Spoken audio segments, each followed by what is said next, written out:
जैसे second I think recording start हो, क्योंकि और क्लासेस में लाइट ही नहीं थी फोन के उस पे, तो रिकॉर्ड हो नहीं रहा था। अभी वाईफाई चल रहा है तो आई होप रिकॉर्डिंग हो जाए, है ना। तो जेनेटिक ड्रिफ्ट कर लेते हैं, हम पढ़ते हैं genetic drift is a phenomena जो हार्डी विंबर इक्विलिब्रियम को डिस्टर्ब करता है कि नहीं। Good evening ma'am. Disturb. Good yes evening ma'am. बेटा। हार्डी विंबर को डिस्टर्ब करता है। जेनेटिक ड्रिफ्ट को एक्सप्लेन करने के लिए दो एग्जांपल्स थे, है ना। पहला एग्जांपल था बॉटलनेक हम एक Founder. पढ़ते हैं बोटलनेक इफेक्ट, है ना। और दूसरा एग्जांपल हम पढ़ते हैं to explain genetic drift, that is founder founder effect, Founder. है ना। तो जब भी ये होंगे तब हमें पता है कि हार्डी विंबर इक्विलिब्रियम डिस्टर्ब होगा, राइट। जब भी म्यूटेशंस होगी, what is a mutation. Certain change in genetic material. Alteration in genetic हाँ, material. Certain change in genetic material. जैसे ये क्रोमोसोम है, मान लो ये जीन था इसका, इस जीन में यूवी रेडिएशन पड़ी है, ठीक है, कोई भी किसी वजह से हो सकता है, यूवी रेडिएशन पड़ी और अब ये जीन मॉडिफाई हो गया, अभी वैसा नहीं रहा जैसा पहले था, येलो कलर से बना रही हूँ मैं, तो मॉडिफाई हो गया, we call it mutation. Mutation positive भी हो सकती है हमारे मतलब की, नेगेटिव भी हो सकते हैं, हमें बीमारियां कर दे, ये न्यूट्रल भी हो सकते हैं।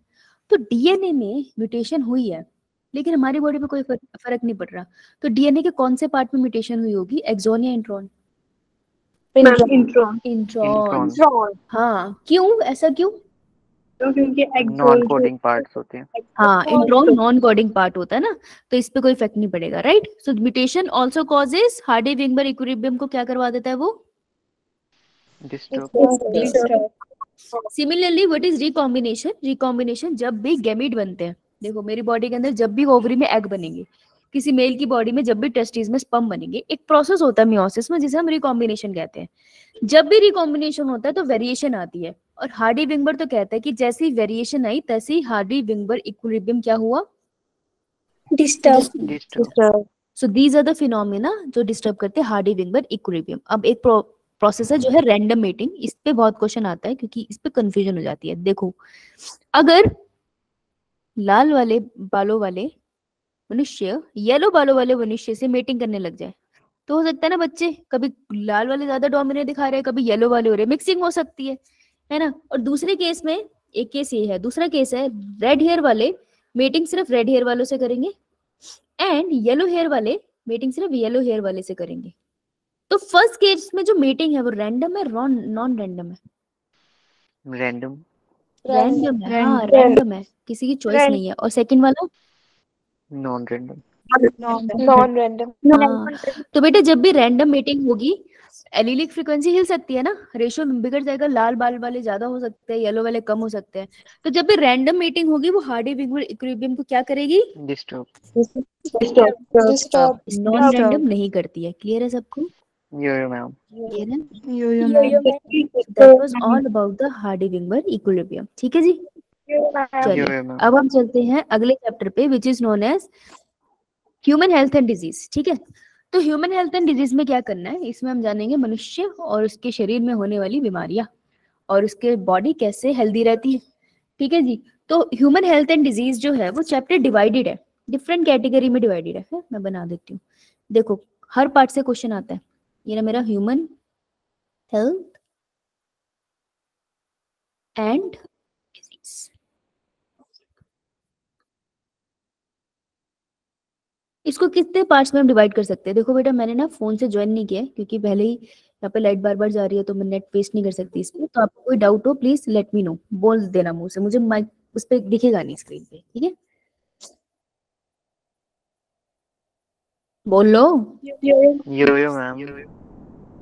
ऐसे चुप हो जाते हो ना मॉन्क हो गए जैसे।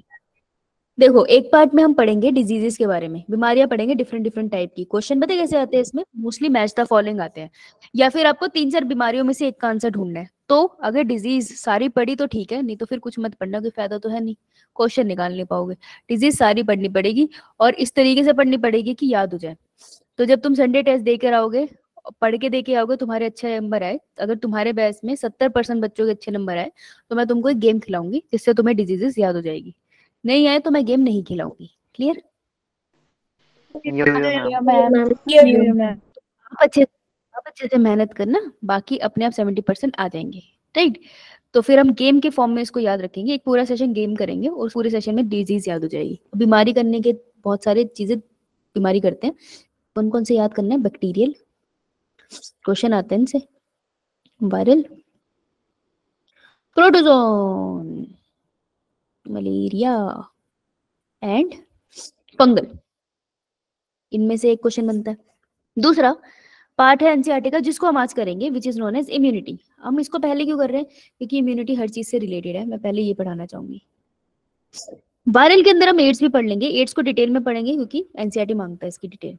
नेक्स्ट पार्ट है आपका ड्रग्स, नशावत्ता, इसे पढ़ेंगे, क्या होते हैं ड्रग्स, कहाँ से मिलते हैं, बहुत इंपॉर्टेंट है, इससे क्वेश्चन एनसीईआरटी से आता है, ये अच्छी बात है, पर आपको पता होना चाहिए कौन से प्लांट से कौन से ड्रग्स मिलते हैं, ठीक है जी। एंड नेक्स्ट में एक छोटा सेगमेंट है जिसके अंदर आप कैंसर के बारे में पढ़ेंगे। तो ये इन हिस्सों में डिवाइडेड है चैप्टर, ठीक है, समझ आई इतनी सी बात? यस इम्यूनिटी बनाने में इम्यूनिटी आपको समझनी बहुत आउट ऑफ द सिलेबस है, लेकिन क्वेश्चन एनसीईआरटी से ही आता है, पर अंडरस्टैंडिंग के लिए आउट ऑफ सिलेबस समझना होता है, तो लेक्चर मिस नहीं करने। 2 लेक्चर है इसके, आज और कल, मिस मत करना, नहीं तो समझ नहीं आएगा, आई कैन गारंटी दैट, ठीक है। 2 लेक्चर इसके, ड्रग्स के आपके 2 लेक्चर लग जाएंगे, कैंसर और एड्स एक में निपट जाता है, डिजीजेस के आपके 2 से 3 लेक्चर लगते हैं, राइट। तो एक हफ्ते में मोस्ट प्रोबेबली विल ट्राई कि ह्यूमन हेल्थ एंड डिजीज हो जाएगा, राइट। तो मंडे को हम गेम खेलेंगे अगर आप संडे को अच्छे से पेपर करके आओगे, क्लियर है जी? मैम अब देखो जो हम बात कर रहे हैं इम्यूनिटी की ना, हमने करनी है अपने शरीर में बात, तो हर चीज को अपन ने इमेजिन करके करना है, इतनी मुश्किल सी टर्म ना तभी याद होगी, ठीक है। तो मेरे को बताओ इम्यूनिटी होती क्या है? कोविड में तो सुना ही होगा आपने, इम्यूनिटी क्या होती है? मैम किसी फॉरेन पार्टिकल से जो हमारे to बॉडी के लिए fight डेंजरस against है, उसे germs. फाइट करने। उससे फाइट करना, वो तो युद्ध हो गया। Ma'am resistance to diseases, resistance to diseases नहीं, we are not resistant to diseases. Ability to fight against germs.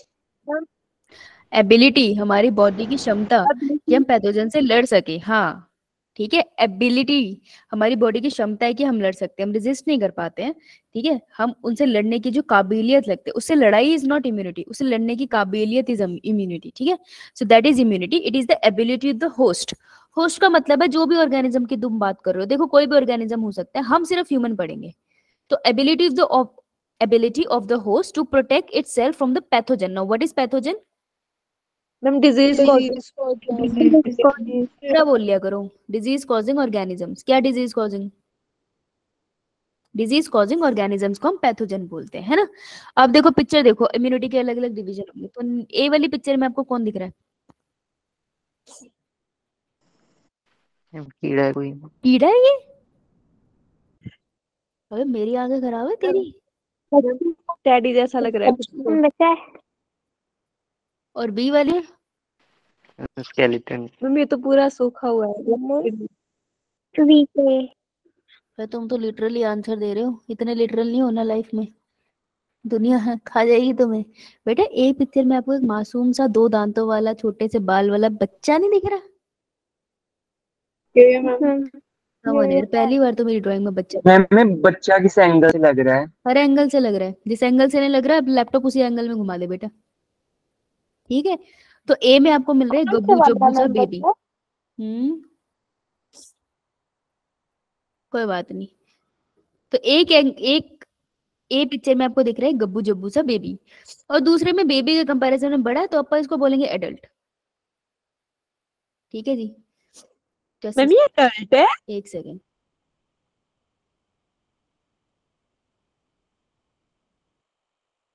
बेटा जस्ट गिव मी 5 मिनट्स, एक सेकंड के लिए आना पड़ेगा मुझे, रुकिए।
Hello, thank you for waiting.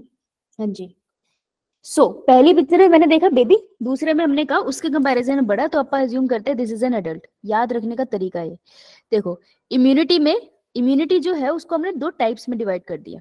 एक इम्यूनिटी जो आपको तब मिली थी, अब आपको अपने बारे में इमेजिन करना है, ठीक है। तो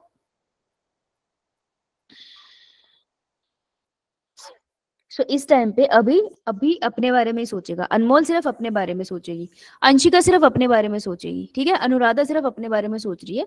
तो जब आप बेबी थे, आपके पास एक इम्यूनिटी थी, जब आप पैदा हुए थे, that immunity was known as innate, पैदा होने से प्रेजेंट थी, ठीक है। समझ आई बात? क्या नाम होगा? ठीक है।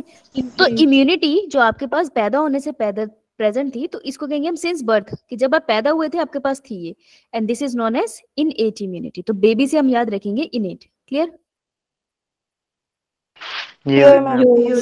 अब पैदा होने के बाद आप बड़े हो रहे हो, है ना। हर रोज आप नए पैथोजन से मिलते हो, आपकी बॉडी नई तरीके से डिफेंस सीखती है। मैं भी बड़ी हो रही हूँ, हम सब बड़े हो रहे हैं, है ना। तो जैसे जैसे आप बड़े होते जाते हो, आपकी बॉडी नए नए डिफेंस मैकेनिज्म सीखती है, नए नए पैथोजन से मिलके। तो जो इम्यूनिटी आपकी बॉडी धीरे धीरे कमाती है, उम्र के साथ कमाना इज एक्वायर्ड, ठीक है। तो the second type of immunity is known as acquired immunity. So acquired immunity पैदा होने पे नहीं थी, ठीक है जी। अभी इसके साथ पैदा नहीं हुआ था कभी, भूमिका कभी इसके साथ पैदा नहीं हुई थी। एक्वायर इम्यूनिटी कब आती है? After birth. आफ्टर बर्थ ये डेवलप होती है बॉडी के अंदर, ठीक है। और आफ्टर बर्थ ये बॉडी के अंदर डेवलप हो जाएगी, तो हम कह सकते हैं इसको आफ्टर बर्थ, हम ऐसे लिख सकते हैं एक्वायर्ड आफ्टर बर्थ। इतना क्लियर? बताओ कि जो छोटू बेबी होता है, छोटू बेबी किसी स्पेसिफिक इंसान पे सूसू करे, किसी पे भी सूसू कर देता है, किसी पे भी है ना। तो बेबी से हम याद रखेंगे कि इनेट इम्यूनिटी जो होती है वो नॉन स्पेसिफिक है। जैसे बच्चा नॉन स्पेसिफिक है ना, किसी के को भी देख के हंसने लग जाए, किसी को भी देख के रोने लग जाए, चुचू कर दे, तो नॉन स्पेसिफिक है। एक्वायर इम्यूनिटी क्या है? जो अडल्ट है उसको पता है कौन उसका दोस्त कौन उसका दुश्मन। तो एक्वायर्ड इम्यूनिटी कैसी होती है? स्पेसिफिक, उसको पता है किससे दोस्ती करनी है और जिसको पीटना है। इतना क्लियर? ठीक है, कितना लिख लिया? ठीक है, लुक एक सेकंड।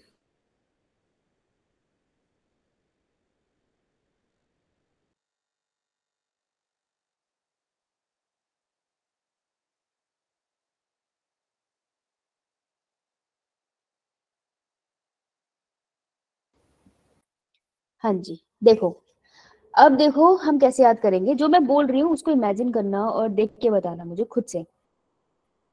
अब एक बेबी है तुम्हारे सामने है, ठीक है, अपने मम्मी पापा की गोदी में बैठे खेल रहे। Look at the baby and tell me कि इस बेबी के आसपास बैक्टीरिया वायरस होंगे हवा में? अब बैक्टीरिया वायरस उसकी बॉडी में जाना चाहते हैं, वो चाहते हैं कि उसके हाथ से घुसे और सीधा उसके ब्लड में चले जाए, है ना, क्योंकि ब्लड में जाके वो पूरी बॉडी में आराम से घूम सकते हैं। तो उसको उसके हाथ से घुसने नहीं दे रहा, उसके हाथ से बैक्टीरिया वायरस एंटर नहीं हो पा रहा। कौन रोक रहा है उन्हें पैथोजन को एंटर होने से? स्किन। हाँ, skin. So skin is the one जो उसको रोक रही है। तो देखो जिस भी चीज को छू सकते हो वो फिजिकल बैरियर होता है। तो सबसे पहले फिजिकल बैरियर है जो बैक्टीरिया वायरस को अंदर जाने नहीं दे रहा। अब सोचो एक गंदे डब्बे में उसको सेरेलैक बना के बच्चे को खिला दिया, तो बैक्टीरिया सेरेलैक के साथ बॉडी में चला गया, जा सकता है ना। लेकिन गले में जाके वो फंस जाएगा पैथोजन। कैसे? गले में क्या मिल जाएगा उसको? एंटीबॉडी। नहीं बेटा, एंटीबॉडी इज अ कॉन्सेप्ट जो एक्वायर्ड इम्यूनिटी में आएगा। जब तक बताया नहीं ना तब तक एंटीबॉडी नहीं आएगी, ठीक है। अब उसको मिलेगा म्यूकस। डाइजेशन याद करो बेटा, म्यूकस। म्यूकस मिलता है जब आप सडनली मिट्टी चलती है आपके गले में चली जाए, आप छींक मारते हो ना, व्हाई यू स्नीज, क्योंकि आपका जो म्यूकस होता है उसने पैथोजन ट्रैप करा होता है, तो छींक के साथ बाहर निकल जाता है वो बॉडी से, तो म्यूकस में ट्रैप हो गया। लेकिन मान लो तब भी वो बच गया और कुछ पार्ट पैथोजन का चला गया अंदर, तो अब आपके मुंह से वो कहाँ जाएगा? स्टमक में चला गया। तो स्टमक में भी कोई चीज पड़ी है, बच्चा देख रहे हैं हम, याद रखना तुम्हारी बात नहीं हो रही है, बच्चे की हो रही है। तो बच्चे की स्टमक में गया तो स्टमक में क्या मिल जाएगा? HCl ने उसको धो दिया। फिर भी कुछ पैथोजन बच गया, स्मॉल इंटेस्टाइन तक गया और वहां से ब्लड में घुल गया। जब वो ब्लड में घुल जाएगा तो ब्लड कहाँ होता है बॉडी के अंदर बेबी के? पूरी बॉडी में होता है। पूरी बॉडी में कहाँ होता है? ऐसे घूम रहा है free? Arteries and veins. Arteries and veins में होता है, ब्लड वेसल्स में है ना। तो ब्लड वेसल्स के अंदर चला गया पैथोजन। अब ब्लड वेसल्स के अंदर आपको क्या मिलेंगे जो इन्हें रोकेंगे? WBC. WBCs, different type of cells, right? तो different type of cells उसको रोकने की कोशिश करेंगे। क्लियर बात है? अब जो स्किन थी, स्किन ऐसी जो बच्चा था, बच्चे की बात कर रहे हैं, जो बच्चे की स्किन थी, यार बात बताओ, बच्चे की स्किन कैसी थी कि ओ बैक्टीरिया तुझे आने नहीं दूंगा, पर ए वायरस तू आजा, ऐसे कहती है ना। तो इनेट इम्यूनिटी की बात हो रही है यहाँ। इनेट इम्यूनिटी जो बचपन से प्रेजेंट है, बच्चे के पास यही इम्यूनिटी है अभी, ठीक है, 2 साल का, 2 दिन का बच्चा है। इसकी इम्यूनिटी नॉन स्पेसिफिक है, इनेट इम्यूनिटी नॉन स्पेसिफिक है, सबको रोकती है इक्वल क्षमता से। ये बच्चे के पास सिंस बर्थ प्रेजेंट होती है। ये 2 बातें clear? Innate immunity can be divided into 4 type. तो इनेट इम्यूनिटी को हम 4 टाइप में डिवाइड कर देंगे। पहला बैरियर क्या था जिसने उसे रोका था? इसको हम बोलते हैं फिजिकल बैरियर। साथ साथ लिखो, फिजिकल बैरियर में सबसे पहले स्किन, उसके अलावा mucus. Mucus also come under physical barrier, क्योंकि फिजिकली वो इंट्रैप करता है ना पैथोजन को। तो फिजिकल बैरियर। उसके बाद था हमारे पास बॉडी में, स्टमक के अंदर HCl। तो बेटा जब आप ह्यूमन की बॉडी के पार्ट्स पढ़ते थे तो आप उसको क्या बोलते थे? एनिमल फिजियोलॉजी है क्या? फिजियोलॉजी। ह्यूमन फिजियोलॉजी पढ़ते थे ना। तो जब बॉडी के ऑर्गन इन्वॉल्व है ना इम्यूनिटी में, तो उस बैरियर को हम बोलते हैं फिजियोलॉजिकल बैरियर। ठीक है। अब फिजियोलॉजिकल बैरियर में क्या आ जाएगा? फर्स्ट तो आ गया HCl। HCl सीक्रेट कौन करता है? स्टमक। स्टमक के कौन से सेल करते हैं? ऑक्जेंटिक। Oxyntic cell. किसने बोला ये? मैंने नेहा ने। शाबाश, पहली बच्ची इसने मेरे को सही आंसर दिया, गुड। इसके अलावा आपको मिलते आते हैं सलाइवा। कहीं चोट लगे तो कहते हैं ना उसको ऐसे सक्सा कर लो, सलाइवा लगा लो, ब्लीडिंग रुक जाती है। सलाइवा ऑल्सो इम्यूनिटी देता है। इसके अलावा आपके टीयर्स, आंखों में कुछ चला जाए तो आंसू आ जाते हैं। आंसू के अंदर एक एंजाइम होता है, वो पैथोजन को भी मारता है। तो टीयर्स ऑल्सो फिजियोलॉजिकल बैरियर है। उसके बाद अगर ब्लड वेसल में चला गया था पैथोजन, तो उसको किसने पीटा था? WBC। सेल्स, है ना, WBC आर द सेल्स। तो ये है सेलुलर बैरियर। थर्ड बैरियर है सेलुलर बैरियर। और उसके बाद एक बैरियर है जिसकी मैंने अभी तक बात नहीं करी, अभी करूंगी। This is known as cytokinin barrier. अभी इसकी बात करेंगे डिटेल में, ठीक है। तो 4 तरीके में डिवाइड होती है इनेट इम्यूनिटी। क्लियर है सबको? Yes ma'am. अब मुझे बताइए कौन है? मैम क्या है? बोलो। अभी लिखा नहीं है। अभी कर रही हूँ बेटा। ये कौन है? प्रियंका प्रियंका। कहाँ से स्टार्ट होता है इनका नाम? हाँ, प्रियंका एंड चोपड़ा, राइट। तो हम इसको ऐसे लिख देते हैं, P² एंड C²। तो देखो P² C² से हम याद रखेंगे, P से फिजिकल, P से फिजियोलॉजिकल, P² एंड C से सेलुलर एंड C से cytokinin, C²। So innate immunity is divided into P² Q²। याद रहेगा? अब लिख लो इसे। फिर बारिश स्टार्ट होगी, लाइट जाती है, तैयार रहना भाई। जाना मत अगर क्लास रुक गई तो 5 मिनट में रिज्वाइन होगी।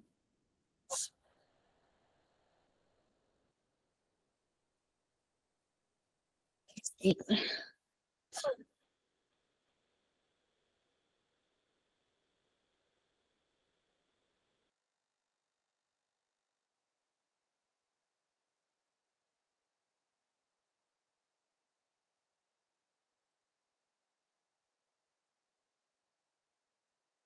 Done ma'am.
हाँ जी, आइए।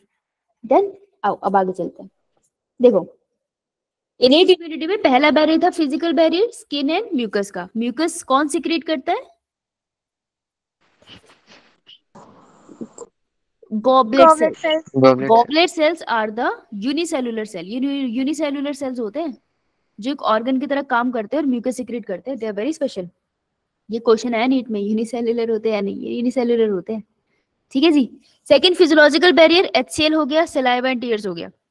टीयर में कौन सा एंजाइम होता है जो पैथोजन को मारता है? That is lysozyme. ये नीट का क्वेश्चन है। तीसरा सेलुलर बैरियर, कौन से सेल्स पढ़ोगे आप? Neutrophils, macrophages and NKC. NKC stands for natural killer cell. आपको ये सेल्स नहीं ये भी पता, कोई बात नहीं, अभी हम एक्वायर्ड इम्यूनिटी में इनके बारे में ज्यादा डिटेल में पढ़ेंगे। Last is cytokine barrier. आपने इसके बारे में नहीं पढ़ा ना, तो साइटोकाइन बैरियर क्या करते हैं? ये रिलीज करते हैं केमिकल, और इस केमिकल का नाम है इंटरफिरोन, ठीक है जी। इंटरफिरोन से क्रिएट करते हैं। अभी इतना क्लियर? Yo, ma'am. चलो अब स्क्रीन पे आते हैं, थोड़ा एग्जांपल लेते हैं किसी का। हाँ जी, सो लेट्स से अपूर्वा हो आप। कोई मेरे को दो, यार मैं ऐसे नहीं कर रही, मेरे को 4 बच्चे वो दे दो, रेज योर हैंड, मैं तुम्हारा एग्जांपल लेकर समझा दूंगी। शीतल तुम सेकंड बैच में नहीं थी? मैं इसी बैच में हूँ। बैच में? यार मेरे को भलेगा कैसे लग रहा है इसका बार बार। ये 4 बच्चे मांगे थे, तुम तो सारे आ गए। शुरू। Yes yo ma'am. आज बेटा तेरे को वायरल इन्फेक्शन कराएंगे, ठीक है? Yo ma'am. Yo ma'am. Okay, Nancy हो। Yes, ma'am. Arushi, yes ma'am. Yes ma'am. Priya, Yes, ma'am. तुम हो सुरु की बेस्टेस्ट फ्रेंड। बाकी कर लो भाई हाथ नीचे, अब डिसाइड हो गया। सॉरी, हाँ सॉरी, ठीक है जी। बस तुम चारों हाथ ऊपर रखो क्योंकि मैं भूल जाऊँ। हर्ष तू पिटेगा मेरे से। सुरु, नैन्सी, बाकी दो क्या मैं भूल जाऊंगी, हाथ ऊपर कर लो। नीड रिया, एक और थी, एक और बच्ची थी, एक और वॉलेंटियर चाहिए मुझे, बस बहुत है। तो सुरु बैठी थी अपने घर में, खुशहाल थी वो, सब कुछ बढ़िया चल रहा है। सुरु क्या खाना पसंद है तुझे बेटा, मेरे सर के अलावा? क्या खाना है भाई, जल्दी बता। मैम कुछ भी। कुछ भी नहीं मिलता है यहाँ पे, जल्दी बता, टाइम नहीं है मेरे पास। मैम कुछ भी खिला दो। मोमोज खाती है? Yo ma'am. हाँ सब खाती है। तो सुरु बैठी खा रही थी मोमोज, करी आहा, मस्त लाइफ। सुरु को पता ही नहीं चला, वायरस ने इसको देख लिया। वायरस कहता अच्छा बहुत खुश है, आजा। वो वायरस मोमोज की चटनी के साथ बॉडी में चला गया, ठीक है सुरु? यो मैम। अब वायरस किसी भी सेल के अंदर जब जाता है तो वायरस करता क्या है, कौन बताएगा? कोई बता दो। मजा लो, कोई बता दे बेटा, वायरस क्या करता? हाँ बोलो बोलो। मैम जो भी सेल होता है वो उसे अपने तरीके से काम करवाता है, वो अपने लिए उसे यूज करते हैं पूरे सेल के सिस्टम को। वेरी गुड मनीषा, शाबाश। तो वायरस जब सुरु की बॉडी में गया तो उसके डीएनए को उसने कंट्रोल कर लिया और उसको बोला कि बेटा अब तो सारा कुछ ना मेरे लिए बनाएगा, मेरे मतलब के प्रोटीन बनाएगा, सुरु की बॉडी के लिए नहीं, मेरे लिए बनाएगा, ठीक है? तो सुरु होगी उदास। अब सुरु तो खुद को बचा नहीं सकती क्योंकि वायरस तो चला गया, है ना? लेकिन ये क्या करती है, ये है हमारी सुरु बहुत ज्यादा त्यागवादी। ये कहती है कि मैं तो नहीं बची लेकिन मैं तुम सबको बचाऊंगी। तो सुरु चिट्ठी लिखती है। क्या लिखती है? चिट्ठी लिखती है वो नैन्सी को, रिया को और आरुषि को, ठीक है? उन तीनों को चिट्ठी लिखती है और चिट्ठी में लिखती है कि ए डियर नैन्सी, ओ प्यारी रिया, हे प्यारी आरुषि, मुझे वायरस ने अटैक कर लिया है। तुम लोग अपनी बॉडी में वायरस के मतलब के प्रोटीन बनाने बंद कर दो, क्योंकि ये वायरस मुझे मारने के बाद तुम्हारे पास ही आएगा, पर अगर तुम्हारे पास वो प्रोटीन ही नहीं होंगे तो ये तुम्हारे अंदर एंटर नहीं कर पाएगा, ठीक है? ये बात समझ आई? Yo, ma'am. सुरु ने किया क्या? सुरु ने खुद तो मृत्यु को गले लगा लिया, लेकिन उसने 3 अपने दोस्तों की जान बचा ली। सही बात है? तो सुरु कौन हुई फिर हमारी? देवदूत। देव देवदूत। यार ये वर्ड तो मैंने देवदूत, देवदूत बोल दिया ना, देवदूत, ये वर्ड तो मैंने पहली बार सुना। देवदूत मतलब वॉरियर ही होता है ना? यो मैम। मैम जो मजा आई। देवदूत गई। देवदूत, ठीक है, तो सूर्य है हमारी देवदूत। देखो अब इसी कहानी को यहाँ लगाते हैं। जो सूर्य थी हमारी, वो प्यारा सेल था जो खुश था। जब उसको वायरस ने इन्फेक्ट कर दिया तो उसका नाम पड़ गया सेल इन्फेक्टेड विद वायरस। तो ये क्या करता है, सेल जो नियर बाय सेल्स होते हैं ना, कोई भी सेल जो वायरस से इन्फेक्ट हुआ है, वो नियर बाय सेल्स को केमिकल सिग्नल भेजता है। तो जो भी इन्फेक्टेड सेल होता है वो केमिकल रिलीज करता है, और इस केमिकल का नाम है इंटरफेरोन। जो सूर्य ने चिट्ठी लिखी थी, दैट वाज एक्चुअली इंटरफेरोन। तो what is interferon? Interferon is a chemical released by the cell infected with virus. पहला क्वेश्चन ये। दूसरा, इंटरफेरोन बना किससे है? उसमें ग्लूकोज और प्रोटीन का कॉम्बिनेशन है। So it is A glycoprotein. Interferon जो चिट्ठी है वो ग्लाइकोप्रोटीन से बनी है। ये इंटरफेरोन क्या करता है, नियर बाय सेल्स को बताता है कि स्टॉप मेकिंग द प्रोटीन जो वायरस को जरूरत है, ताकि वायरस तुम्हें इन्फेक्ट ना कर पाए। क्योंकि टाइम आएगा जब वायरस अपनी पॉपुलेशन बढ़ा के इस सेल को फाड़ के बाहर निकलेगा और दूसरे सेल पे इन्फेक्शन करेगा। इन्फेक्शन बॉडी में ना बढ़े, इस वजह से एक infected cell nearby cells को इंटरफेरोन के थ्रू कम्युनिकेट करता है कि भाई इन्फेक्शन हो सकता है वायरल का, तो तुम अपनी बॉडी में मैकेनरीज को बंद कर लो। So this is known as interferon, और it is a kind of a cytokinin. तो तुमको साइटोकाइनिन के डिटेल में नहीं जानना, बस इतना याद रखना, तुम्हारे शरीर में ऐसे केमिकल्स भी है जो स्पेसिफिकली काम कर रहे हैं पैथोजन के खिलाफ। उसमें आपको याद रखना है केमिकल है इंटरफेरोन, साइटोकाइनिन से बिलोंग करता है, और ये स्पेसिफिकली कौन रिलीज करता है? हमारी बॉडी के वायरस इन्फेक्टेड सेल्स, और ये दूसरे को बचाते हैं इन्फेक्शन से। Clear? Yo ma'am. Yo ma'am. लिख लो, ये क्वेश्चन है, यहाँ से क्वेश्चन है, एक इसका फंक्शन क्वेश्चन है, और दूसरे से सिक्रीट कौन करता है? तो virus infected ma'am cell. First क्या बोला था आपने? क्वेश्चन फर्स्ट क्या बोला था? कि ये इंटरफेरोन सिक्रीट कौन से कर सकते हैं? ये वाले सेल, वो वाले सेल? सेल, नॉर्मल सेल जो वायरस से इन्फेक्ट हो गया वो सिक्रीट कर देता है, यही बोला था। ठीक है, यो मैम। शुक्रिया देवी। लिख लिया? No ma'am wait. अरे मजे ले रही हूँ, क्या हो गया? लिख लो। तो मेरा बार बार वेट क्यों पूछते रहा? तुम्हें क्या करना है? मैम वेट नहीं, मैंने बोला रुको मतलब। अच्छा यार, वो क्या नाम था, कौन सा दूध? देवदूत। मैम स्लाइड शो नहीं हो रही। बेटा आंखें मल के आ, फिर पानी से धोया कर अच्छे से, लाइट शो नहीं हो रही। मुझे तू भी शो नहीं हो रही, पर तू एग्जिस्ट तो करती है ना। अब दिख रही है? Yes ma'am. नहाया करो सही से। ज्यादा किसी को प्रॉब्लम हो तो ऐसे आंखें बाहर निकाल के पानी में से गुरगुरु घुमा के लगा लिया करो, मस्त एकदम। ठीक है, फिर कोई पूछे ये किसने सिखाया था, मेरा नाम मत लेना।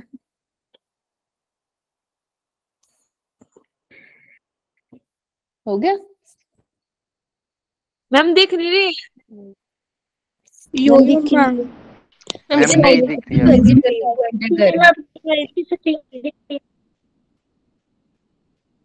बेटा तेरे पास सिग्नल का प्रॉब्लम होगा, बाकियों को दिख रही है ना? No ma'am ma'am. पहले दिख रही थी, अब नहीं दिख रही है। किसी को नहीं दिख रही है भाई तेरी बात। मैम अब दिख रहा है। बेटा परेशान करते हैं, अब दिख रही है? No ma'am. यो मैम दिख रही है अब। Yes ma'am. चेक है एक बात पे कि तुम मिलके कॉन्स्पिरेसी कर रहे थे। देवदूत दिख रही है स्लाइड या नो नहीं? मैम। यस मैम दिख रही है तो अब। देवदूत है, मैं देवदूत से पूछ रही हूँ, कहाँ है वो? मैम यहाँ पे। हो गया सबका? Yes ma'am. 1 करोड़ साल लोग लिखने में बाबलो। अरे बा, रुकिए जरा।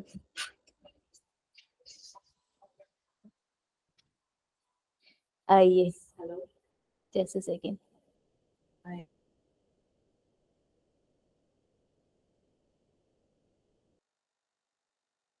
नैन्सी बेटा हाथ क्यों खड़ा किया? ताली चाहिए? कैमरा नहीं चल रहा मेरा, सॉरी है। अच्छा आओ, अब सबको WBC दिख रहे हैं स्क्रीन पे लिखे? यो मैम। हाय रब जी शुक्र है इनको दिख रहे हैं। बेटा अरे WBC से पहले मुझे तुम्हें थोड़ा सा परेशान करना है। मेरे को बताओ 11th में एक चैप्टर होता था जिसमें दिल के बारे में पढ़ाया जाता था, कौन सा चैप्टर था? कौन सा चैप्टर था?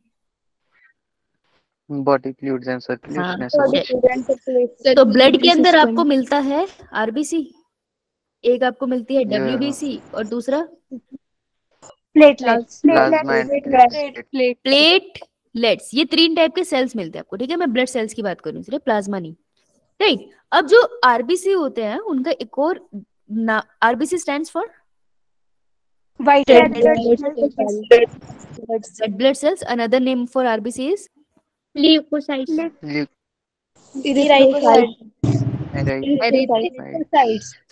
एरिथ्रोसाइट्स है ना? हाँ।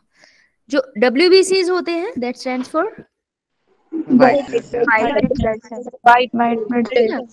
जो व्हाइट ब्लड सेल्स होते हैं उनका अलग नाम ल्यूकोसाइट। ऐसा है कि कुछ भी मत बोलो, ठीक है? टीचिंग छोड़ने का मन कर जाता है मेरा ऐसा आंसर सुन के। ओए, ल्यूकोसाइट आर डब्ल्यूबीसी का दूसरा नाम। लिम्फोसाइट एक और टाइप के सेल्स होते हैं जो डब्ल्यूबीसी की कैटेगरी है, ठीक है? तो डब्ल्यूबीसी का दूसरा नाम ल्यूकोसाइट है और लिम्फोसाइट, दो अलग वर्ड है। इसके अलावा जो भी तुमने लुपो लुपो बोला है वो तुम्हारा पर्सनल वर्ड है, मुझे नहीं पता। ल्यूकोसाइट और लिम्फोसाइट बायोलॉजी का वर्ड है, ठीक है जी? तो इनमें कंफ्यूज नहीं होना है। होमवर्क आपका ये है, कितने एरिथ्रोसाइट्स होते हैं आपकी बॉडी में ब्लड के अकॉर्डिंग, कितने ल्यूकोसाइट्स हैं? मुझे सिर्फ एनसीईआरटी का आंसर चाहिए, कृपा करके गूगल करके ना बताएं, क्योंकि ये क्वेश्चन आपको वहां आता है, ठीक है? समझ आया? मैम। डब्ल्यूबीसी को आपका व्हाइट ब्लड सेल्स क्यों कहते हैं? ये सफेद होते हैं, ऐसा क्यों है? काहे? मैम इसमें पिगमेंट नहीं होती इसलिए। इसमें हीमोग्लोबिन पिगमेंट नहीं होता, ठीक है? इस वजह से ये ट्रांसपेरेंट दिखते हैं, क्योंकि इनके पास हीमोग्लोबिन नहीं है। तो अब मेरे को बताओ, इसको समझने के लिए हमें किसी के नसों के अंदर उसके खून में जाके बैठना पड़ेगा। तो बताओ भैया, कौन वॉलेंटियर करेगा? हर्ष। कशिश। कशिश बेटा, तुम्हारे खून में जाए या तुम बताओगे कि किसके खून में जाए? मैं बताती हूँ। अच्छा, बता बेटा बता। ये राजकुमारी हमारी क्लास की, ये बताएगी हमें, बता। मैम मनीषा। मनीषा, वाह मनीषा। तेरे नसों में बैठना चाहती है बेटा ये, बी केयरफुल, ठीक है? ओके, नीचे कर लो बच्चों हाथ। तो नैन्सी बेटा हाथ नीचे कर ले, देर हो गई। तो मनीषा हो तुम? Yes ma'am. ठीक है, तो बच्चों हम क्या करेंगे? हम कुछ नहीं करेंगे, मैं वेले हम जाएंगे मनीषा के ब्लड वेसल्स में। आर्टरी या वेन, किसका ब्लड वेसल ज्यादा चौड़ा होता है डायमीटर में? वेन। वेन। कल पता करके आना, ठीक है? कॉन्फिडेंस से बताना मुझे, और रीजन बताना, बिकॉज वेन्स का ही होता है। देयर इज अ रीजन, है ना? मेरे को रीजन के साथ बताना। मैम पता है। अच्छा ठीक है, तो ब्लड वेसल जो है, हम जाके बैठ गए यहाँ पे, चेयर लगा लो सारे और सब बैठ जाओ, ठीक है? अब हम बैठ के ना सेल्स को देख रहे हैं, आने हैं सेल्स, ठीक है? तो डब्ल्यूबीसी आरबीसी आ रहे हैं, अपन ने आरबीसी को इग्नोर करना है, हमने प्लेटलेट्स को इग्नोर करना है। हम किसको देखेंगे? हम देखेंगे सिर्फ डब्ल्यूबीसी, ठीक है जी? Different type of WBC. तो अब देखो, अब तुम इमेजिन करो, तुम जहां भी बैठे हो, अब तुम ब्लड वेसल के अंदर हो, ऐसे इमेजिन करो, तो ये याद हो जाएंगे। डब्ल्यूबीसी के तो नाम याद नहीं रहते। एंड नीट में क्वेश्चन आता है मैच द फॉलोइंग, या फिर हमेशा कंपैरेटिव आता है। वो कभी भी ना एक सेल पे क्वेश्चन जनरली डालते नहीं है, ठीक है? तो अगर आपको ये सारे नहीं आते हैं तो एक भी जानने का खासा फायदा होगा नहीं। तो ये सारे करने हैं, और ये करने हैं क्योंकि ये आपको एमएस से कंपेयर होके आता है। This is a very important thing ना। डब्ल्यूबीसी 2 टाइप के हैं। अच्छा, आपने कभी मिट्टी को छुआ है? Yo ma'am. मिट्टी को हाथ में लगाया, उंगलियों के बीच में रखे रब करा है? यो उसका टेक्सचर कैसा फील होता है? स्मूथ होता है या ग्रेनी सा होता है? ग्रेनी। ग्रेनी से मतलब ऊबड़ खाबड़ से, है ना? छोटे छोटे पार्टिकल्स होते हैं। तो देखो, जो डब्ल्यूबीसी है ना, 2 टाइप के हैं। एक ऐसे ट्रांसपेरेंट सेल्स है जिनके अंदर आपको छोटे छोटे पार्टिकल्स मिलेंगे, तो उन्हें हम कहते हैं ग्रेनुलोसाइट, ठीक है? साइट का मतलब होता है सेल, ग्रेन्यूलो का मतलब होता है ग्रेन्यूल, छोटे छोटे पार्टिकल। तो ऐसे वाले डब्ल्यूबीसी जिसमें आपको ग्रेन्यूल्स मिलेंगे, वो है 3 टाइप के। इसको अपन याद रखेंगे बेन 10 से, कार्टून देगा बेन। दूसरे हैं ऐसे डब्ल्यूबीसी, ट्रांसपेरेंट है लेकिन उनके अंदर कोई ग्रेन्यूल नहीं है। तो ग्रेन्यूल एब्सेंट है, इसलिए ए ग्रेनुलोसाइट। ए मींस एब्सेंट, राइट? अब देखो, एक ग्रेनुलोसाइट जो होते हैं वो दो टाइप के। तो हमने सबसे पहले, सब बैठे हो चेयर लगा के, कंफर्टेबली बैठे हो सब? यो मैम। सामने से आया पहला सेल, पहले दो दोस्त आए, इनका नाम है बी एंड टी सेल्स। ये अलग कैटेगरी से बिलोंग करते हैं और इनको हम बुलाते हैं lymphocyte.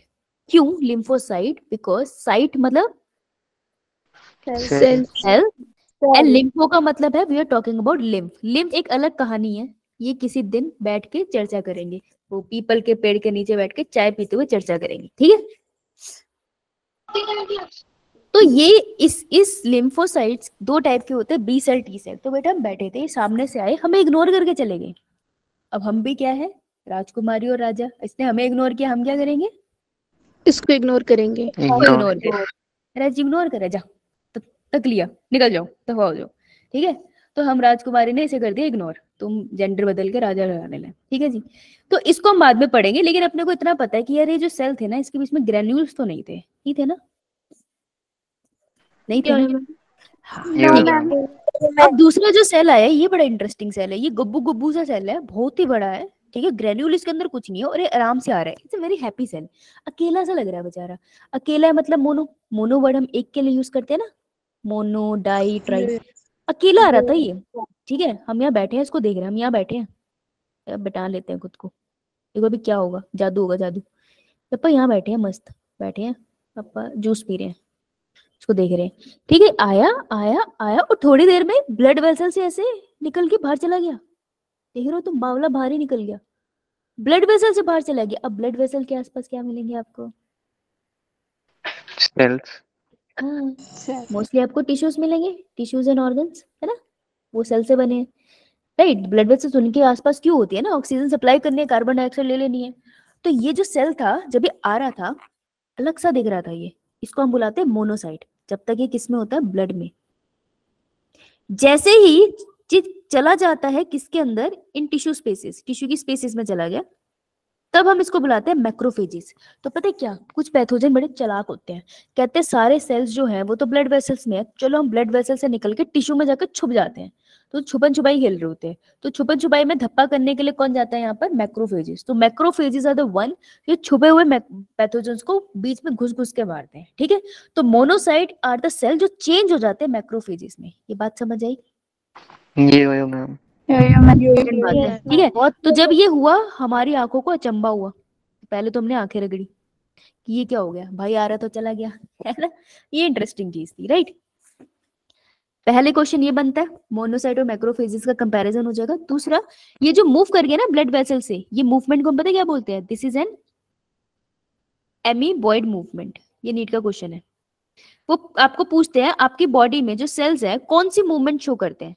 Prokaryote amoeboid movement show करते हैं, हमारे सेल भी करते हैं। कौन सा सेल शो करता है? WBC। तो आपसे पूछ लेते हैं which of the following cell which show amoeboid movement? Amoeba की तरह ये बीच में से निकल जाता है विदाउट एनी शेप, ठीक है? तो this is known as amoeboid movement, ठीक है? मैम क्या क्वेश्चन है भाई? अब देखो, ये तो होगी एक ग्रेनुलोसाइट, इनको साइड करो। एक ने हमें भाव नहीं दिया, दूसरा बीच में से कहीं से चला गया, कुछ समझ नहीं आया हमें क्या कर गया, है ना? दिल तोड़ दिया इन्होंने। चलो ग्रेन्यूल वाले पढ़ते हैं। अपने को बेन 10 कार्टून देखा है? Yo ma'am. कार्टून भी देखा है, आप समझ ही जाएंगे। तो बेन 10 में जो बेन है वो स्टैंड किसके लिए करते हैं? सेल्स के नाम है ये। B stands for basophils, E stands for eosinophils, eosinophils होते हैं वैसे eosinophils, and N stands for neutrophils, ठीक है जी? इनका स्ट्रक्चर, इनका अमाउंट, इनका फंक्शन, ये सारे सेल जो मैंने स्क्रीन पे लिखे हैं ये आपको लिख के लाने हैं। बी एंड टी सेल्स मैं करा दूंगी, बाकी आपको लिख के लाने हैं। आपने लिख के आओगे तो आपका नुकसान है, आपको ये पूरा नीट में तंग करेगा। जितना मर्जी पढ़ लो, किसी के भी नोट्स उठा लो, जब तक ये खुद से नहीं लिखोगे ये याद नहीं होगा। ये मेरा एक्सपीरियंस है, बाकी फिर देख लो, भगवान ही हो तुम, है? ठीक है जी। अब देखो क्वेश्चन ये है कि हम बैठे थे, ठीक है, कुछ नहीं कर रहे थे, लाइक ऑलवेज बैठे थे, है ना? तो हमारा प्यारा नीता, नीता हो तुम? सो गई, सो गई नीता। नेहा? Yes ma'am. हाँ नेहा है। तो नेहा बैठी थी और नेहा पेपर पलट रही थी, और पेपर पलटते पलटते उसके हाथ में पेपर कट हो गया। पेपर कट लग जाता है ना कॉर्नर से कभी कभार, यो मैम। और नो मैम। उसके लिए तो पढ़ना पड़ता है ना, किताब भी तो खोलनी है उसके लिए। नो नो नो, क्या ऐसी पेपर बात। से क्या लगता है क्या? हाँ वो जो ज्यादा पढ़ते हैं उनको पता होगा, पेपर मैम कट लगता लग है। जाते हैं। कोई बात नहीं, कोई बात नहीं, ओली ओली ओली पढ़ लिया। कैसी बातें कर रहे हो मैम आप भी ना, क्या पढ़ने की बातें कर रहे हो बताओ। तो पेपर कट लग गया, जब छोड़ो कोई बात नहीं। ऐसी हरकतें देखने के बाद इसको कैसे कट लग गया, कुछ खेल रहा था है ना, तब कट लग गया। राइट, तो जब कट लगा नेहा को, तो नेहा को उई होगी, है ना। तो जैसे जहां पर उई होती है, that is a site of infection. Site मतलब लोकेशन, है ना। तो साइट ऑफ इन्फेक्शन है। अब सारे डब्ल्यूबीसी एकदम ऐसे चौकन्ना हो गए, ओहो हो, महारानी नेहा को तो चोट लग गई। अब साइट ऑफ इन्फेक्शन पे भाग कर जाते हैं सेल। क्वेश्चन है कि कौन सा सेल है जो सबसे पहले अराइव होता है at the site of infection. तो सबसे पहला जो सेल है at the site of infection, that is known as neutrophils. तो बेटा जब भी नेहा या किसी को भी हुई होगी ना, तो उस पे सबसे पहले भाग के जो सेल जाएंगे, those are the neutrophils. This is a NEET question. Clear? Yo ma'am. Yo ma'am. ये लिख, ये लिख लो। Yo ma'am. बिल्कुल मैम। यस। ये किसका भाई है? बहन है क्या? मेरे को लग रहा है बेचारी माइक डर के ऑन नहीं कर रही है। यो इसको बिठाए रखना। ह्यूमन हेल्थ एंड डिजीज में हम वैक्सीनेशन भी पढ़ेंगे, इसको सुई के बारे में पढ़ेंगे। अगली बार लेक्चर में नहीं आएगी बेचारी बच्ची, ये बच्चा। चलो लिख लिया। यो मैम। मैं बहुत हंसी आ रही है। तुम्हारे भाई बहन नहीं है बेटा? कितने मिनट रहते हैं? 14 मिनट। 14 मिनट्स। 14 मिनट। चलो फिर आगे चलते हैं। आइए बेटा, ये था कॉन्सेप्ट ऑफ इनेट इम्यूनिटी। ये पीछे खत्म हो गया। इनेट इम्यूनिटी से खुश हो? यो मैम। Yo ma'am. खुश तो होंगे ही तुम। अब हम आते हैं एक्वायर्ड इम्यूनिटी से, वो चीज जो तुमने हासिल करी है ना। अब एक्वायर्ड इम्यूनिटी के लिए मुझे कोई चाहिए। इस एग्जाम्पल में परिवार वाले भी इन्वॉल्व होंगे, तो सोच समझ के हाथ खड़ा करिएगा। हम सोचने का आपको दोबारा मौका देते हैं। अतुलेश, अतुलेश ना? Yes ma'am. बेटा इसका मतलब क्या होता है? अतुलेश मीन्स मैम हमारी डेस्टिनी। हमारी डेस्टिनी। यार कितना प्यारा मतलब है। ओ ये तो बड़ा प्यारा नाम है, किसने रखा? पापा ने। ओ कितना प्यारा नाम है, डेस्टिनी। ओके, अतुलेश घर पे प्यार से क्या बुलाते हैं? एम बंसू। मंजू। मैं अतुलेश बोलूंगी, मैं अतुलेश ज्यादा अच्छा लगा। तो अतुलेश आप घर बैठे थे और मम्मी पापा सब घर पे थे, भाई बहन भी। और फिर क्या हुआ कि एकदम से कोई बाहर से अंकल आए, ठीक है। आंटी भी ला सकते हैं, ऐसी कोई दिक्कत नहीं है। अंकल आंटी आए और वो आके सोफे पे बैठ के, आप तो उनको जानते नहीं हो, वो आपके रिलेटिव भी नहीं है। तो जब ऐसा कोई आएगा फिर आप क्या करोगे? चाय पानी के लिए थोड़ा सा पूछूंगी। ऑकवर्ड नहीं हो जाएगा? बेटा अतुलेश को बोलने दे। बेटा अगर आप उनको जानते नहीं हो, फिर आप उनको चाय पानी ऑफर कर दोगे? यस मैम, घर आया तो सब मेहमान ही होता है। ओ यार ये कितनी प्यारी बच्ची है। बेटा ऐसे तो दिक्कत हो सकती है तुम्हें। अच्छा अतुलेश, अगर वो डार्क कलर के रोब पहन के आए हो तो नहीं आने देंगे उन्हें। है ना। तो सोचो वो आके आपके सोफे पे बैठ के, अगर ऐसे आके वो बैठ जाएंगे, फिर आप क्या करोगे? उनको पीटने लग जाओगे या फिर आप उनसे पूछोगे कि आप कौन हो, आप यहाँ क्यों आए हो? मैम उन्हें पूछेंगे कि आप क्यों आए हो इधर, क्या काम है आपको। है ना, पहली बार कोई आएगा तो हम ऐसे ही करेंगे जब हम उसे नहीं जानते, राइट। अच्छा फिर अतुलेश उन्होंने कोई आंसर नहीं दिया, वो उठ के गए और जाते जाते उन्होंने एक दो चीजें ऐसे हाथों से तोड़ दी और फिर वो चले गए। ठीक है, आप उन्हें पकड़ नहीं पाए।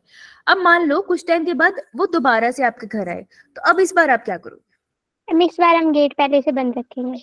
हाँ अब हम उनको आने नहीं देंगे ना। Yes ma'am. हाँ ठीक है। तो देखो जो एक्वायर्ड इम्यूनिटी होती है, एक्वायर्ड इम्यूनिटी भी दो टाइप के रिस्पॉन्स जनरेट करती है। देखो एक्वायर्ड इम्यूनिटी मतलब मेरे शरीर में इम्यून सिस्टम जो एक्सपीरियंस से आ रहा है। ये इम्यून सिस्टम जो सेल से और बहुत सारी चीजों से मिलकर बना है, ये इम्यून सिस्टम दो तरीके रिस्पॉन्स जनरेट करता है। जब पहली बार वो पैथोजन से मिलता है तो हम वो रिस्पॉन्स को कहते हैं प्राइमरी रिस्पॉन्स। ये था जब अतुलेश के घर में वो पैथोजन, वो ऑर्गेनिज्म पहली बार आया था। तो जब वो पहली बार आया था तो अतुलेश ने क्या कहा? देखो कोई भी बाहर से आता है ना, तो बायोलॉजी में अपन उसको बोलते हैं एंटीजन। बीमारी कर भी सकता है, नहीं भी कर सकता है, ठीक है। सो एनी, लिख लो इसे, फॉरेन, इंडिया से बाहर की बात नहीं हो रही है, anything which is outside the body is foreign, any foreign substance, और मैंने स्पेलिंग गलत लिख दिए, ई, substance that is not part of the body, host body, जिसके घर है उसकी बात कर रहे हैं हम, होस्ट बॉडी, ठीक है, उसको अपन एंटीजन कहेंगे। तो देखो प्राइमरी रिस्पॉन्स क्या है, ये तब जनरेट होता है जब पहली बार कोई एंटीजन आता है बॉडी के अंदर। जैसे पहली बार उसके घर में कोई अनजान इंसान आया था, तो उनका रिस्पॉन्स कैसा था, स्लो था, ठीक है। वो सब आए घर पे इकट्ठा हुए और उससे पूछने लगे भाई आप कौन हो, क्या हो, उसे जानने की कोशिश कर रहे हैं ना।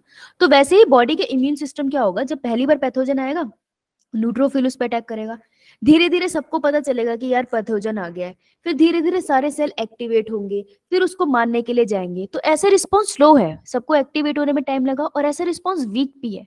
जैसे इन्होंने उसको मारा पीटा तो नहीं ना, बस उसको बोल दिया आप चले जाओ, वैसे ही ये रिस्पॉन्स भी वीक होगा, ठीक है। ये बात समझ आई, प्राइमरी रिस्पॉन्स। लेकिन अतुलेश जब वो चले गए और सेकंड टाइम आए तो तुमने कैसे पहचाना उनको कि वही है? ड्रेसिंग सेंस से, फेस से सबको घर में फेस याद रह जाएगा या कोई होगा जिसको स्पेसिफिकली याद रह जाता है? स्पेसिफिक, हाँ है ना, कुछ लोगों को स्पेसिफिक याद रहता है, कुछ को इतने अच्छे से याद नहीं रहता है ना।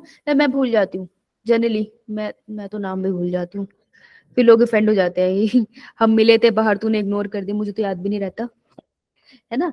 तो क्या होगा जब पहली बार एंटीजन आपकी बॉडी में आया, है ना, जब पहली बार इनके घर में वो अजीब से लोग आए, तो इन्होंने क्या किया, उनकी फोटो खींच के रख ली। Photo is like memory, memory रख ली उसकी। उसी तरीके से हमारी बॉडी भी कर सकती है ऐसा, पता है, हमारी बॉडी के कुछ सेल्स हैं जो मेमोरी रख सकते हैं किसी भी एंटीजन की। तो तुम जब पैदा हुए थे ना, पैदा होने से लेकर last moment of your life, आपकी बॉडी में जितने पैथोजन आए, जितने भी पैथोजन आए, आपकी बॉडी के अंदर उन सबकी मेमोरी है, पता तुम्हें। तुम्हारे सेल जानते हैं कि वो पैथोजन आए थे, और अगर वो दूसरी बार तुम्हारी बॉडी में आएंगे ना, तो ये वही करेंगे जो अतुलेश की फैमिली ने किया था। इस बार उनका रिस्पॉन्स था फास्ट और स्ट्रॉन्ग, इस बार उसने उसको पकड़ के पेल दिया, ठीक है। तो सेकेंडरी रिस्पॉन्स क्या होता है एक्वायर्ड इम्यूनिटी का? सेकेंडरी रिस्पॉन्स इज व्हेन जो पहले वाला पैथोजन था, सेम पैथोजन बॉडी में आया, तो बॉडी ने मेमोरी सेल की मदद से पहचान लिया, और अब का रिस्पॉन्स फास्ट होगा और बहुत स्ट्रॉन्ग होगा और पैथोजन को क्विकली मारेगा। समझ आई ये बात? आपको क्वेश्चन कैसे आएगा, आपको क्वेश्चन कंपैरिजन में आएगा, which of the following is the fast one और slow one, which of the following has the weak और स्ट्रॉन्ग, इस तरीके का क्वेश्चन आएगा, ठीक है। और प्राइमरी रिस्पॉन्स, सेकेंडरी रिस्पॉन्स, जो सब फर्स्ट टाइम पैथोजन आपकी बॉडी में आया तो कौन सा रिस्पॉन्स जनरेट हुआ, primary response. Second time, question ध्यान से सुनना, second time new pathogen enter हुआ है, तो अब कौन सा रिस्पॉन्स होगा? हाँ, क्योंकि न्यू पैथोजन है तो प्राइमरी रिस्पॉन्स होगा। सेकेंड टाइम वो पैथोजन आएगा तो कौन सा रिस्पॉन्स होगा? सेकेंडरी। क्लियर है? Yo ma'am. देख लिया? यो मैम। इम्यूनिटी इज ना वेरी डिफिकल्ट कॉन्सेप्ट। हम कॉलेज में होते थे ना, एक बुक थी, वो ना नाम भूल गया उसका, वो बुक इतनी डिफिकल्ट थी, हम लोगों ने पोस्ट ग्रेड में वो यार 3 बार पढ़ी, पूरी बुक 3 बार पढ़ी, तब जाके हमें थोड़ी थोड़ी समझ आनी स्टार्ट हुई थी। इतना डिफिकल्ट कॉन्सेप्ट होता है इम्यूनिटी का, अगर आप डिटेल में जाओ ना, तो आपको जितना पढ़ा रही हूँ उतना बहुत है, और ये आपको मिलेगा नहीं क्योंकि मैंने खुद से बनाया है ताकि मैं समझा पाऊँ चीजें क्या है। तो लेक्चर मत मिस करना कल का भी, फिर इम्यूनिटी खत्म हो जाएगी, ठीक है, मिस मत करना, तो आपको दिक्कत हो जाएगी। अच्छा, आपके ग्रुप के हेड कौन है वैसे? अरविंद सर है अभी, सर आप आएंगे? अच्छा, अभी नहीं, आपके ग्रुप हेड आपको अप्रोच करेंगे तो आएंगे तो देखते हैं। तो हमारी एक फ्रेंड है मेरी, अभी भी फ्रेंड है मेरी, तो सहर नाम है उसका, तो she was the brilliant one in immunity and molecular biology. तो भाई 3 बार पढ़ने के बाद भी हमें तो सही से समझ आया नहीं कि क्या कह रहे हैं, फिर उसको समझ आ गई, तो उसने वो किताब पढ़ के खुद एक किताब लिखी जो उस किताब का इजी वर्जन था, फिर हमने वो किताब पढ़ी, फिर हमें समझ आया कि क्या बोला जा रहा था दूसरी बुक में। सो उसकी वजह से एक्चुअल में हमें इम्यूनिटी समझ में आई उसकी बनाई हुई बुक से। टेक्निकली तो उसने नोट्स लिखे थे, लेकिन उसने इतनी डेप्थ में बनाया था ना एक हफ्ते बैठ के कि अलग ही थी, वो अलग ही चीज थी। She was one of the most intelligent person I have ever met. So ma'am वो बुक पब्लिश हुई थी? पब्लिश नहीं हुई थी, उसने नोट्स के फॉर्म में हमारे लिए लिखी थी, उसको पता था उसके दोस्तों से हो नहीं पाएगा तो उसने इजी वर्जन लिखा था उसका अपनी लैंग्वेज में, जो एक्चुअल मीनिंग था। तो मुझे लगता है राइटर्स को उसी से लिख लेना चाहिए था, क्योंकि समझ आ रहा था भाई उसकी बुक से। पोस्ट ग्रेड में आप सारी इंटरनेशनल ऑथर्स ही पढ़ते हो। It was very very difficult, the book was very difficult, I don't remember the name, पर थी बहुत इंटरेस्टिंग। पढ़ते थे, मजा आता था, फिर सोचते थे, भूल जाते थे कि क्या क्या गया ये। तो वो है इम्यूनिटी, पढ़ाते पढ़ाते मुझे वो दिन आ जाता है यार, हॉस्टल में पागल हो गए थे हम पढ़ते पढ़ते ऐसे। एनीवेज, आइए अब मैं आपको एक स्पेशल सेल्स के बारे में बताती हूँ। देखो ये जो सेल्स है, B cell and T cells, कौन से होते हैं? ल्यूकोसाइट या लिम्फोसाइट? लिम्फोसाइट। Lymphocyte. है ना, a type of A granulocyte और ग्रेनुलोसाइट। ए ग्रेनुलोसाइट। 2 4 4 नंबर के क्वेश्चन बेटा तूने ऐसे ही कर लिए। नीट बेशक डायरेक्टली नहीं पूछता, लेकिन इनडायरेक्टली पूछ सकता है, ठीक है? तो ये बढ़िया किया। अब इनके नाम इतने अजीब से ना, बी सेल टी सेल पूरा नहीं रख सकते थे, तो इन्होंने नाम कैसे रखे? ऑन द बेसिस ऑफ ये कहाँ मैच्योर होते हैं उसके जैसे। फॉर एग्जाम्पल मान लो कोई सोल्जर है जो पैदा हुआ किन्नौर में, और वो मैच्योर भी मतलब बड़ा हुआ, उसकी ट्रेनिंग भी किन्नौर में हुई, लेकिन बेटे जंग लड़ने के लिए तो बॉर्डर पे जाना पड़ेगा ना, है ना? तो बी सेल्स क्या होते हैं? बी सेल्स वो सेल है जो पैदा होते हैं बोन मैरो में, मैच्योर भी होते हैं बोन मैरो में, लेकिन पैथोजन से मिलके उसकी पोटाई करने के लिए वो अलग लोकेशन पे जाते हैं। कहाँ जाते हैं वो मैंने नहीं बताया अभी, मैंने सिर्फ तुमको उनका पैदा होना और उसके मैच्योर होना बताया। ये बात क्लियर है? बी सेल्स, क्योंकि बी सेल मैच्योर होते हैं बोन मैरो में, इसलिए हम इन्हें बी सेल्स बुलाते हैं। इन सेल्स का नाम ही बी सेल्स है। नीट का पहला क्वेश्चन तो ये है, टी सेल के कंपैरिजन में आ जाएगा कि बी सेल कहाँ मैच्योर होते हैं। नेक्स्ट आ टी सेल्स, ये भी पैदा बोन मैरो में हुए, लेकिन बोन मैरो से ट्रेवल कर जाते हैं, कहते हैं यहाँ मैच्योर नहीं होऊंगा, मैं जाऊंगा थाइमस के पास, तो ये थाइमस में मैच्योर होते हैं, इसलिए इनका नाम होता है टी सेल्स। क्लियर? तो ये नीट का एक क्वेश्चन है। अब मृत्यु तो यही होगी सोच के कि ये थाइमस क्या है। तो बेटा थाइमस कहाँ होता है? आपके चेस्ट रीजन में होता है, सेंटर में। इम्यूनिटी ऑर्गन होता है, ये बहुत इंपॉर्टेंट होता है। ये एंडोक्राइन सिस्टम को इम्यूनोलॉजिकल सिस्टम से कनेक्ट करता है। ये एंडोक्राइन ऑर्गन भी है और ये आपकी इम्यूनिटी को भी सपोर्ट करता है। तो दिस इज वेरी इंपॉर्टेंट। जैसे जैसे एज होती जाती है ये डिजेनरेट होता जाता है, इसलिए ओल्ड एज में इम्यूनिटी कम हो जाती है। तो मेरा थाइमस तुम्हारे कंपैरिजन में वीक होगा, स्मॉलर होगा, ठीक है? तुम्हारा कंपैरेटिवली बड़ा होना चाहिए, राइट? नाउ ये थाइमस है, तो बोन मैरो का है। बोन मैरो के बिना थाइमस कैसे दिखा दी मैंने? क्या हो गया मुझे? बोन मैरो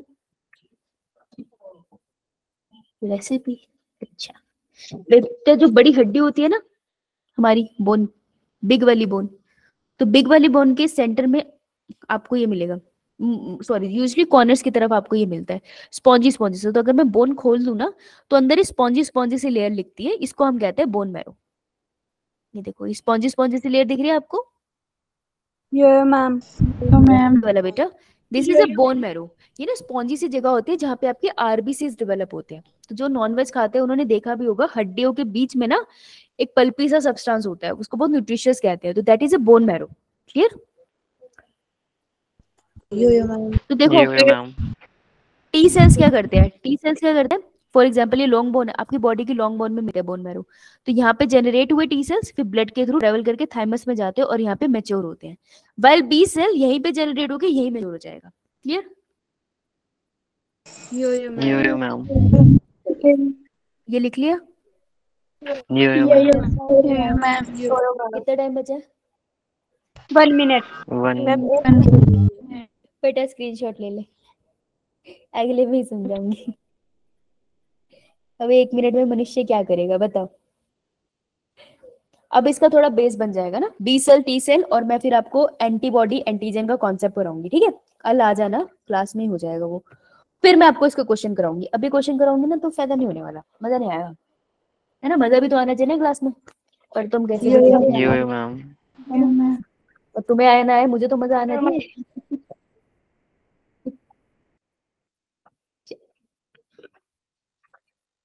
तो मैं नई नई ऑफिस में आई थी तो मेरे से पूछा गया था आपको क्या चीजें जरूरी लगती है, तो मैंने बोल लिया था। मैं कहा मेरे लिए सबसे इम्पोर्टेंट ये है कि मुझे मजा आना चाहिए, किसी को आए ना आए। वो तो भगवान का शुक्र है, मेरे बॉस का सेंस ऑफ ह्यूमर अच्छा है। चलो डन। यो मैम। बेटा संडे टेस्ट के लिए पढ़ लेना, ठीक है? Yo ma'am.